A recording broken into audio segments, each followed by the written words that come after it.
RS study में आप सभी का स्वागत है।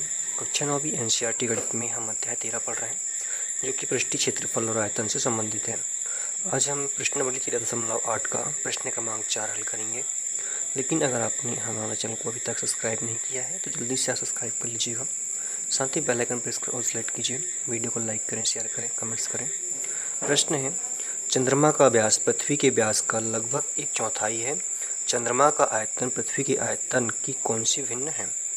ठीक है, तो यहाँ पे क्या बोला गया कि जो पृथ्वी का व्यास है वो चंद्रमा का 1/4 है। 1/4 मतलब 1/4 भाग है।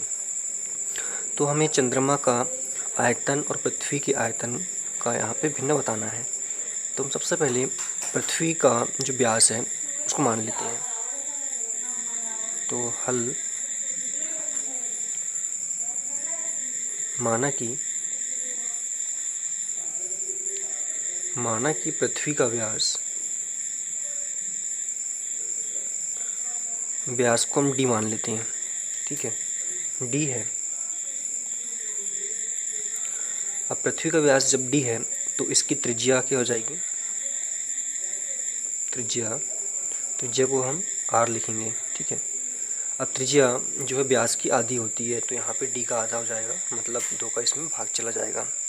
ठीक है, उसी प्रकार यहाँ पे क्या बोला कि चंद्रमा का व्यास पृथ्वी के व्यास का 1/4 है। तो इसलिए जो चंद्रमा का व्यास तो यहाँ पे क्या बोला है? पृथ्वी का 1/4, पृथ्वी का डी है तो इसका 1/4 हो जाएगा, या इसको हम डायरेक्ट d/4 लिख सकते हैं। ठीक है, अब क्या पूछा इसमें कि चंद्रमा का आयतन पृथ्वी के आयतन की कौन सी भिन्न है। तो हम पहले पृथ्वी का आयतन निकाल लेते हैं, लेकिन उससे पहले हम चंद्रमा की त्रिज्या निकालेंगे। ठीक है, तो यहाँ पे जो त्रिज्या है मतलब कि r, इसको हम बड़ा R लिख लेते हैं, वो हो जाएगी इसकी आधी, मतलब d/4 तो ये है, लेकिन इसमें 2 का भाग हम दे देंगे तो ये चंद्रमा की त्रिज्या निकल जाएगी। 4 दूनी के 8 हो जाएगा। हम चाहे तो इसको सेंटीमीटर में रख सकते हैं, लेकिन हम इसको अभी ऐसे ही रहने देते हैं, इसमें कोई दिक्कत नहीं है। या यहाँ पे हम मीटर लगा सकते हैं। ठीक है, तो हमने यहाँ पे त्रिज्या और व्यास दोनों निकाल लिए हैं। अब हम पृथ्वी का आयतन निकाल लेते हैं। जो पृथ्वी है वो गोलाकार है, मतलब गोले का आयतन का सूत्र लगेगा यहाँ पे। तो यहाँ पे हो जाएगा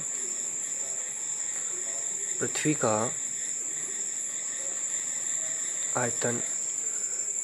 का आयतन का फार्मूला क्या होता है?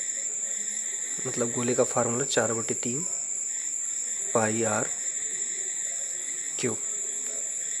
ठीक है, अब यहाँ पे हम पृथ्वी का ले रहे हैं, इसलिए त्रिज्या यहाँ पे छोटा r रखेंगे हम। अब हल कर लेंगे। 4/3 का 4/3 और पाई का भी पाई ही रहने देते हैं। r का मान कितना हमारे पास में? स्मॉल r का d/2। तो ये हो जाएगा d/2 क्यूब। तो इसका मतलब क्या हुआ? 4/3 गुणा d/2 और d/2, इस तरह से। अब यहाँ पे हम ऊपर वाली संख्या ऊपर से गुणा कर लेते हैं। तो ऊपर क्या, यहाँ पे 4 है और साथ में पाई है, तो पाई भी यहाँ पे हम लिखेंगे। और d यहाँ पे कितनी बार है? 3 बार। इसका मतलब क्या हुआ? d की घात 3 हो गया। अब 4 का गुणा 2 में करेंगे, 3 का गुणा 2 में करेंगे, 6 जाएगा। 6 दूनी 12 और 12 दूनी 24। तो यहाँ पे कितना आ गया? 24 मीटर या घन मीटर लिख सकते हैं। कट जाएगा लेकिन यहाँ पे, तो देखते हैं क्या कटेगा। 2 से कटने पर ये 4 से कट जाएगा। 4 कम 4 और 4 6 24। तो हमारे पास में पृथ्वी का जो आयतन है कितना बचा? 6 घन मीटर। ठीक है, ये तो पृथ्वी का आयतन निकल गया। अब हम चंद्रमा का निकाल लेते हैं। पृथ्वी का आयतन निकल गया है, अब चंद्रमा का निकाल लेते हैं। चंद्रमा का आयतन, अब चंद्रमा जो है वो भी एक गोलाकार आकृति का है, इसलिए यहाँ भी गोले का ही फार्मूला लगेगा, मतलब गोले के आयतन का फार्मूला लेकिन जो आर है वो यहाँ पे बड़ा आर रहेगा, क्योंकि यहाँ पे ऊपर हमने त्रिज्या इसकी बड़ी आर ली हुई है। तो 4/3 पाई का पाई। अब आर क्यू है यहाँ पे, तो हमने आर का मान अभी यहाँ पे निकाला कितना है, d/8। तो यहाँ पे हम d/8 रख लेते हैं।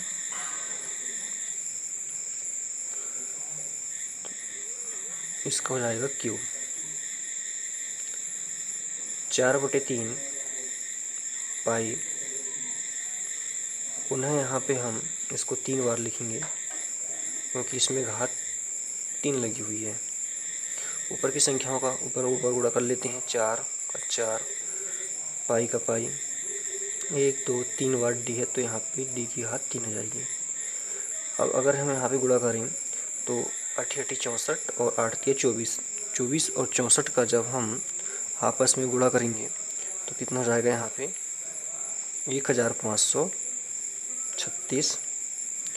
ठीक है, और इसको भी हम मीटर घन मीटर लिख सकते हैं। अब यहाँ पे जो कटेगा उसको हम काट सकते हैं। तो यहाँ पे ये 4 से कट जाएगा। 4 से काटने पर 4 कम 4, 4 तिया 12, यहाँ से बच गया 3, हो गया यहाँ पे 33, 4 7 28, 4 8 32, यहाँ से 1 बच गया, 4 4 16। तो यहाँ पे हमको मिला 384 बटे यहाँ पे मिलेगा पाई और डी क्यू, और यहाँ से 384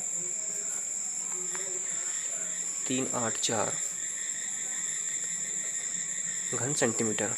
अब यहाँ पे हमको भिन्न बताना है, इसलिए हम यहाँ पे लिखेंगे चंद्रमा का आयतन पृथ्वी के आयतन का कौन सी भिन्न है। तो कौन सी भिन्न है का मतलब दोनों का अनुपात पूछा है इसमें। तो यहाँ पे लिखेंगे हम पृथ्वी और चंद्रमा के आयतन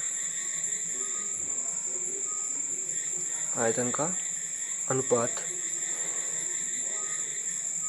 अब अनुपात पूछा है तो सबसे पहले क्या, पृथ्वी, और पृथ्वी का आयतन हमने अभी कितना निकाला, यहाँ पे हमने निकाला था पाई d/6, और चंद्रमा का निकाला हमने यहाँ पे पाई d/,